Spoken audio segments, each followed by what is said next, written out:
Hey guys, we're back once again for tip of the week. So this week's tip of the week is related to gaffs and using a gaff in your kayak. First of all, when it comes to kayak fishing, try and get a gaff that floats. If you want to know why, you'll see on the clips. Okay, so a gaff that floats does make your life a little bit different. A gaff that floats does make your life a little bit easier, because obviously if you drop it or whatever, it will float, you can retrieve it. So my tip is always take 2 gaffs in your kayak. 2 of the same length, maybe one shorter or one longer or whatever, it doesn't really matter, but just take 2 gaffs. There's 3 main reasons why we say that. Firstly, if you've ever been lucky enough to gaff a big fish that's got a lot more energy than you hoped, if he wants to go, you're sitting on a kayak, you don't have leverage like you do on a boat. If he wants to go and he wants to fight you, you can just let the gaff go. What that means is if you have a spare gaff, you can now open your hatch.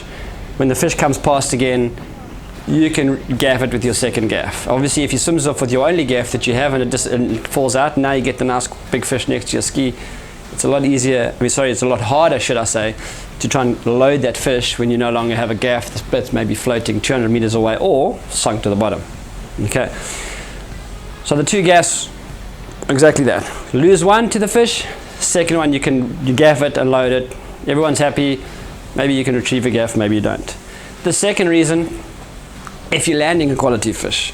So if you are lucky enough to land a quality fish, as some of the guys do, those kudu close to 30 or big tuna over 30, it's not that easy to lift the fish onto the kayak on your own. With a second gaff, you could maybe pop the gaff into its mouth, one in the body, and with 2 gaffs, lift it over into the hatch, slide it back and slide it in. So you've got double the power to load the fish. So 2 gaffs to load the fish. So that's your second reason why we do 2 gaffs. And then of course, the last one is just if you drop it.